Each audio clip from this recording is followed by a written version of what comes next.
Hello students, welcome to Shruti Kirti the admired one. ये हमारी gravitation chapter की सीरीज का 4th पार्ट है। तो अगर अभी तक आपने बाकी तीनों पार्ट नहीं देखे हैं तो जाकर देख लेना। स्टार्ट करते हैं। थ्रस्ट क्या होता है? किसी भी ऑब्जेक्ट के सरफेस पे परपेंडिकुलरली अगर कोई फोर्स अप्लाई हो रहा है तो उसे हम थ्रस्ट बोलते हैं। अब ये क्या है? एक फोर्स ही है परपेंडिकुलरली जो अप्लाई हो रहा है। तो इसकी एसआई यूनिट क्या होगी जो फोर्स की होती है? That is Newton. अब जो थ्रस्ट का इफेक्ट है वो कितने एरिया पे एक्ट कर रहा है उस पे डिपेंड करता है। ये कैसे होता है आगे जब हम प्रेशर समझेंगे उसके बाद हम कुछ एग्जांपल्स देखेंगे तो उससे आपको समझ में आ जाएगा। अब प्रेशर क्या होता है? थ्रस्ट पर यूनिट एरिया, इसी को हम प्रेशर बोलते हैं। Thrust per unit area is called pressure. Thrust मतलब फोर्स ही हो गया। तो प्रेशर क्या है? Force per unit area, force by area या थ्रस्ट बाय एरिया। प्रेशर की एसआई यूनिट क्या होती है? पास्कल। क्या होती है? पास्कल। फोर्स की एसआई यूनिट क्या होती है? न्यूटन। एरिया की एसआई यूनिट क्या होती है? Metre square. तो प्रेशर की क्या हो गई? न्यूटन पर मीटर स्क्वायर। या फिर क्या होती है? पास्कल। ब्लेस पास्कल एक साइंटिस्ट थे, उनके नाम पर ये रखी गई है यूनिट।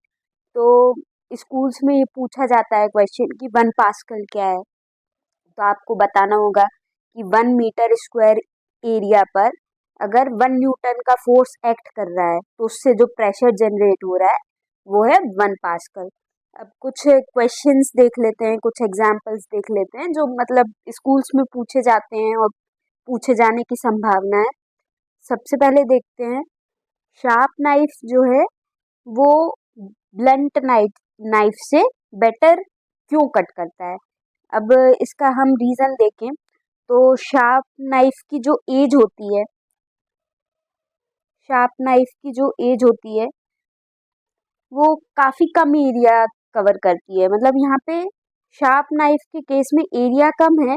अब एरिया कम है तो प्रेशर ज्यादा होगा, प्रेशर ज्यादा होगा तो स्मूथली कट होगा। और एग्जांपल्स देखते हैं। इस टाइप का क्वेश्चन आता है कि why it is difficult to hold a school bag having thin strip. क्यों क्यों डिफिकल्ट होता है? क्यों? क्योंकि थिन स्ट्रिप से शोल्डर में ज्यादा प्रेशर पड़ता है। थिन स्ट्रिप मतलब एरिया कम मतलब प्रेशर ज्यादा। वहीं पर अगर ब्रॉड स्ट्रिप होगी तो प्रेशर कम पड़ेगा। और क्या, लूज सैंड पे जब अपन चलते हैं तो हमारी फीट जो है कुछ सिंक हो जाती है। और वहीं अगर हम सैंड पर लेटे तो हम उतना ज्यादा नहीं ठसते, हम ठस जाते हैं। अगर लूज सैंड पे चलते हैं तो हमारे जो पैर हैं वो रेत में ठसते हैं। और वहीं हम अगर रेत पर लेट जाएं तो हम उतना अंदर नहीं जाते। तो ऐसा क्यों होता है? लेटने से क्या हो गया? सरफेस एरिया बढ़ गया। सरफेस एरिया बढ़ गया तो प्रेशर कम हो गया। प्रेशर कम हो गया तो हम उतना ज्यादा सिंक नहीं होते। और वहीं जब हम खड़े थे तो एरिया कम था तो प्रेशर ज्यादा था तो हम सिंक हो जा रहे थे। और एग्जांपल्स देख लेते हैं। नेल्स के एंड शार्प क्यों होते हैं? क्यों होते हैं? एरिया कम होने की वजह से प्रेशर ज्यादा। नेल्स के एंड शार्प होने का कारण क्या है? नेल्स के एंड शार्प होने से उसका एरिया कम हो जाता है। एरिया कम हो गया तो प्रेशर ज्यादा। तो प्रेशर अगर ज्यादा हो गया तो कम फोर्स लगाने में भी ज्यादा प्रेशर जब एग्जर्ट हो रहा है एरिया कम होने से तो वो आसानी से जहां भी अपन ठोकना चाहते हैं आसानी से ठुक जाएगी, आसानी से अंदर चली जाएगी। और एग्जांपल्स देख लेते हैं। कैमल की ब्रॉड फीट्स क्यों होती हैं? कैमल को क्या रेत में चलना है और ब्रॉड फीट्स होने की वजह से क्या होता है? एरिया जो है वो बढ़ जाता है। अब एरिया बढ़ गया तो प्रेशर कम होगा तो सिंक नहीं करेंगे पैर। और एग्जांपल देख लेते हैं। Army tank. आर्मी टैंक जो है कंटिन्यूअस स्टीम पे क्यों चलता है? अब जो आर्मी टैंक है वो बहुत भारी होता है। अगर कंटिन्यूअस स्टीम पे हम नहीं चलाएंगे, उसको टायर्स की मदद से चलाएंगे तो क्या होगा? बहुत कम एरिया पे बहुत सारा फोर्स एक्सर्ट होगा। कम एरिया पे फोर्स ज़्यादा एक्सर्ट होगा तो प्रेशर ज़्यादा होगा, प्रेशर ज़्यादा होगा तो आर्मी टैंक वहीं सिंक हो जाएगा। तो कंटिन्यूस चेन पिन चलाने से क्या होता है, एरिया बढ़ जाता है। जब एरिया बढ़ गया तो प्रेशर कम हो गया तो टैंक आसानी से चल पाता है। सेम यही कारण है कि ट्रैक्टर में पीछे का टायर जो है वो बड़ा क्यों होता है, पीछे वजन ज़्यादा होता है ट्रैक्टर में, वजन ज़्यादा होता है तो टायर के बड़े बड़े होने से क्या होता है, एरिया बढ़ जाता है, एरिया बढ़ गया तो प्रेशर कम हो गया। अब एक न्यूमेरिकल हम सॉल्व कर लेते हैं। न्यूमेरिकल का क्या है, a block of would is kept on a table top. एक वुड का डिब्बा है जो हमने टेबल के ऊपर रखा है। अब उसका मास कितना है, 5 kg। अब ये जो भी गिवन है ये अपन लिखते जाते हैं तो अच्छा रहेगा। मास कितना है, 5 kg। आप न्यूमेरिकल्स करते समय यही अप्रोच अपनाया करिए कि जो भी गिवन है सॉल्व लिख के, गिवन लिखकर, ऐसे लिखा अपन ने गिवन, थोड़ा सा नीचे यहाँ पे जगह नहीं है इसलिए मैं ऐसे लिख रही हूँ, गिवन करके कॉमा लगाया और फिर यहाँ अपन सारी चीजें लिखते गए जो भी दिया है, तो हमको सॉल्व करने में हेल्प हो जाती है।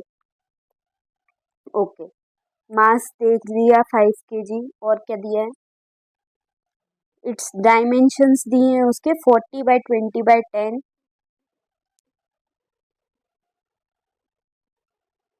40/20/10 डायमेंशंस हैं। सेंटीमीटर है कि मीटर है, centimetre, centimetre. Find the pressure exerted by the wooden block. Pressure निकालना है हमको, प्रेशर निकालना है। If it is made to lie on the table top with it sides of dimension 20/10, 40/20, ठीक है। हमको क्या निकालना है, प्रेशर निकालना है।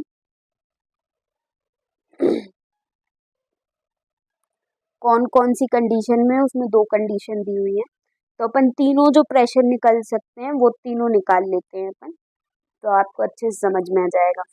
तीनों कंडीशन कैसे बन सकती है, जैसे अपन ने वुडन ब्लॉक रखा है तो उसके 6 फेसेस होते हैं, 2 फेसेस, 6 फेसेस होते हैं, 6 फेसेस में से 3 फेसेस अलग अलग होते हैं, एक नीचे का होगा एक ऊपर का होगा, वो दोनों फेस इक्वल एरिया के होंगे, साइड का उसके अपोजिट साइड का उनका एरिया इक्वल होगा, तो ऐसे 3 फेसेस होते हैं, हो सकते हैं, मतलब 6 फेसेस होते हैं, 2 ईच। तो एक का डायमेंशन कितना होगा, एक फेस का 40/20, एक का 20/10, एक का 40/10। तो तीनों कंडीशन के लिए हम प्रेशर निकाल लेते हैं। प्रेशर क्या होता है, फोर्स पर यूनिट एरिया। तो अब इसके लिए फोर्स या थ्रस्ट पर यूनिट एरिया, तो सबसे पहले थ्रस्ट कैलकुलेट कर लेते हैं। तो थ्रस्ट कैलकुलेट कर लेते हैं हम, थ्रस्ट,